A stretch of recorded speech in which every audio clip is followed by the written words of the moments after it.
back on the offense. Generating big chunks of yards is really easy in this year's game, but scoring in the red zone can still be difficult if you don't have a plan for it.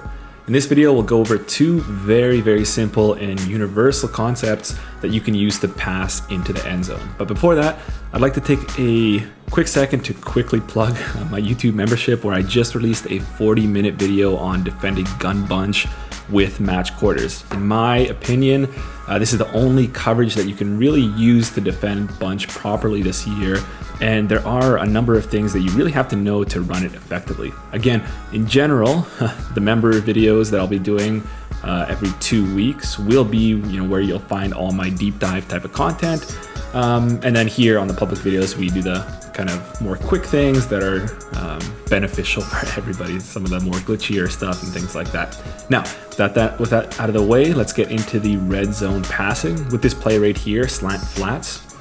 From single back spread in the run and shoot playbook. It doesn't have to be this play. It can be any formation from any playbook. You just need two detached receivers.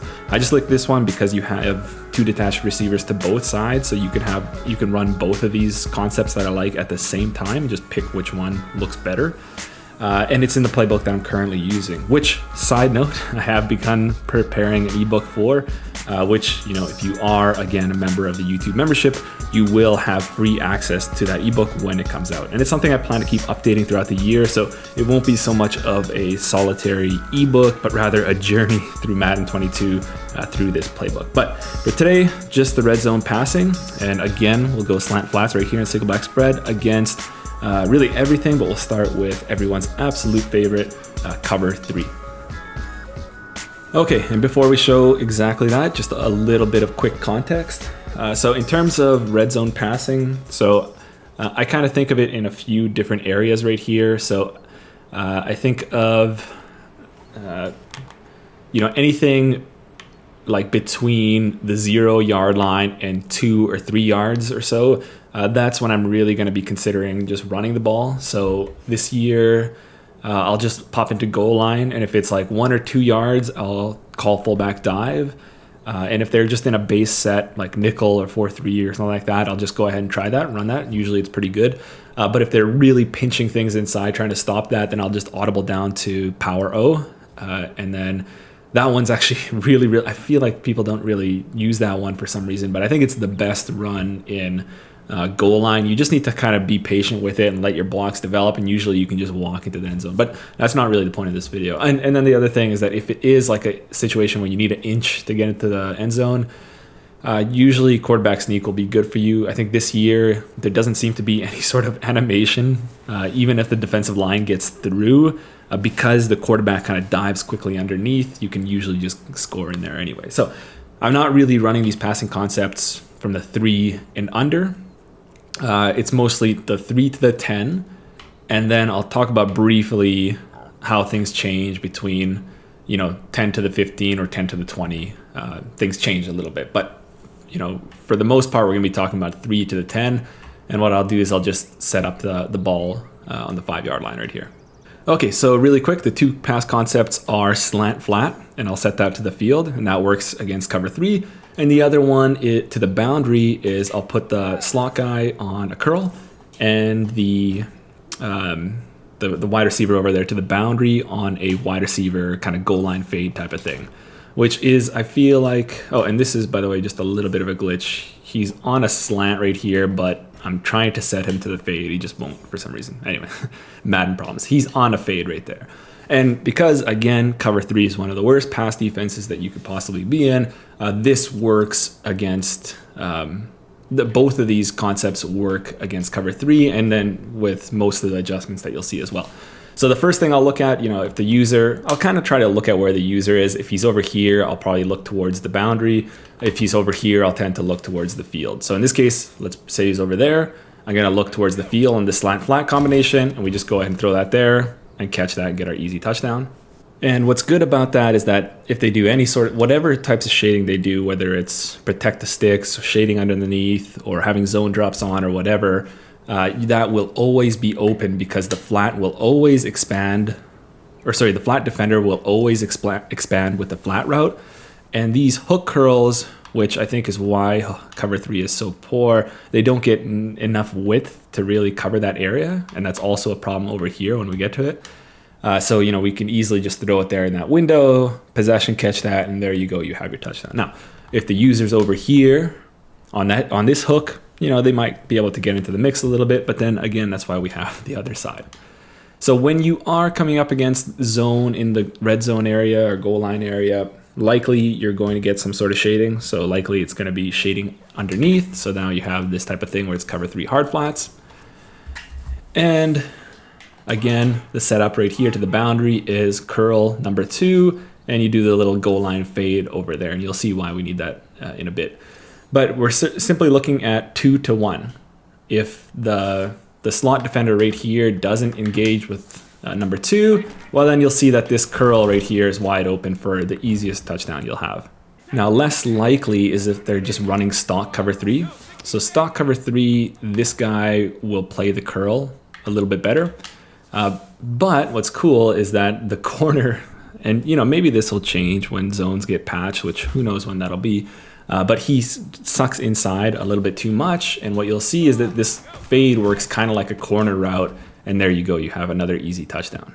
So cover 4 drop, really a popular defense to run in the red zone area because you have, you know, a strong run defense and you have kind of 8 zones across the board to really plug those zones and make it hard to pass. But really it works out to be the same as cover 3 in this case. So again, you know, we'll do the hook over here and the fade over there. And I'll tend to kind of look at this side first here because this side over here, we can always take a little bit more time. So anyway, same thing right here. Just throw it in this little window right here. If the user's not there, that's easy. Then again, things are the same on this side right here. So again, if they're doing any sort of shading right here, so again, you know, shade hard flat, which is a common thing to do because, you know, people don't want to give up easy touchdowns to the flat, but then that just opens up this little window right here. We can low ball that and get our easy score.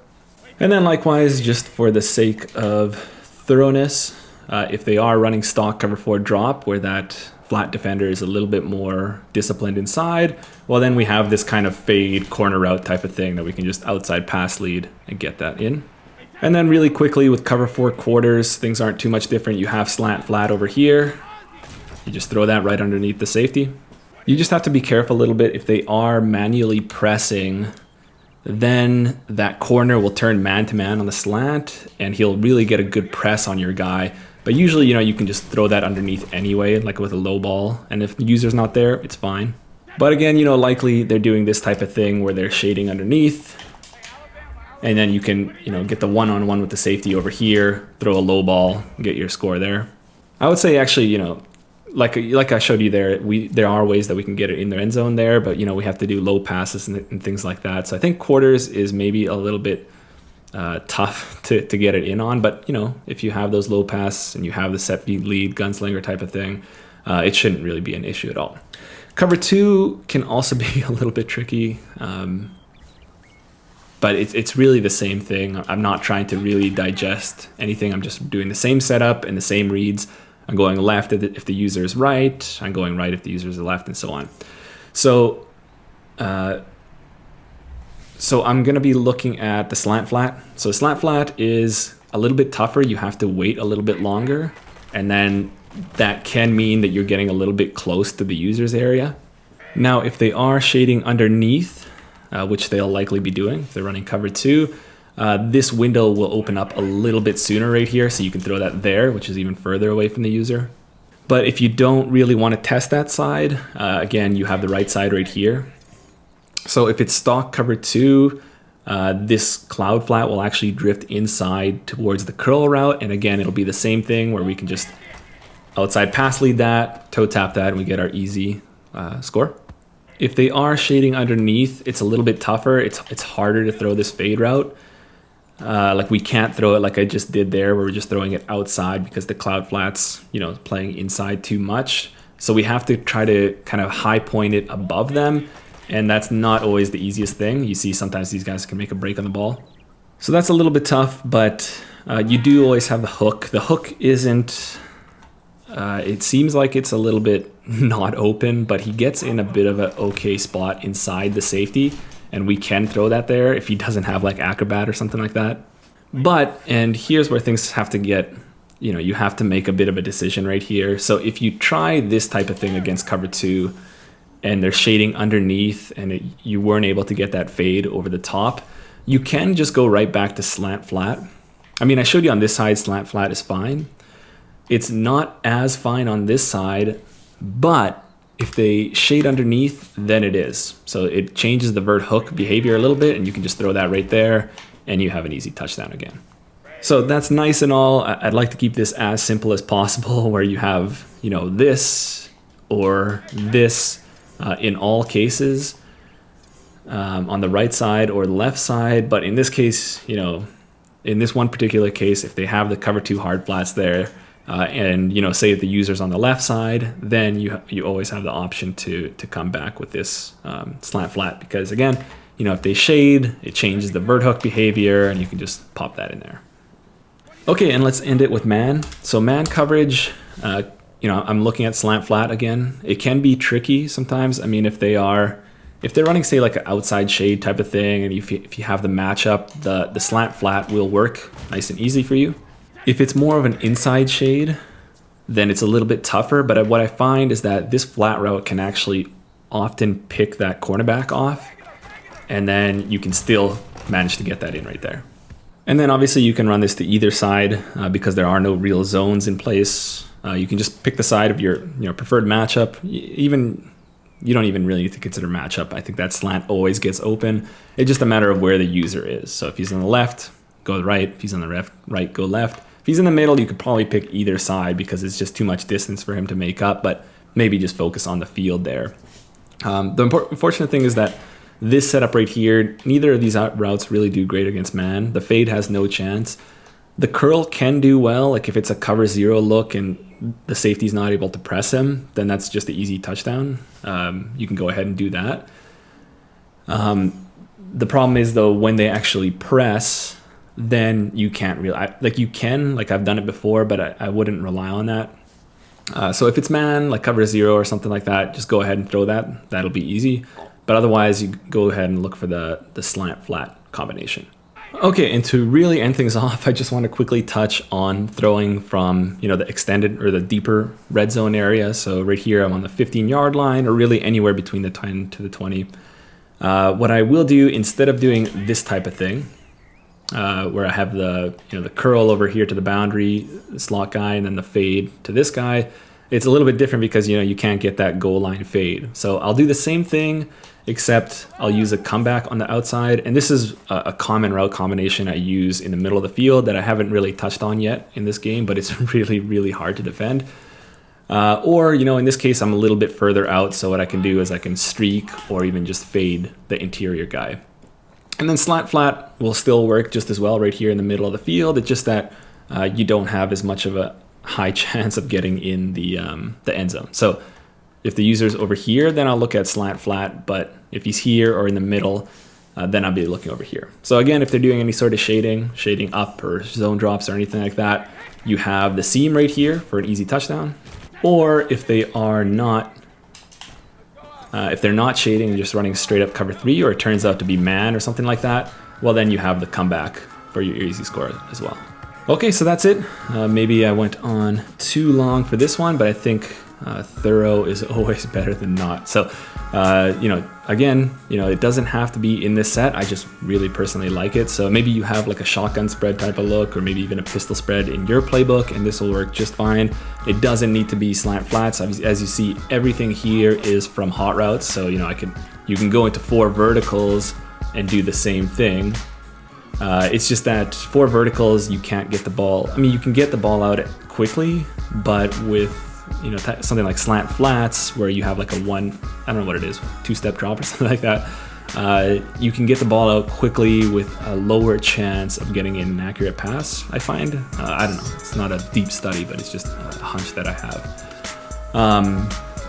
Or, you know, you could try to find this, you try to make this work in trips, or like a double look type of thing, or like a, you know, doubles, like a wing slot type of look. You could probably make it work just only to one side, which is the unfortunate thing. Right here, you're covered on all bases, I think, and it's been really, really good for me.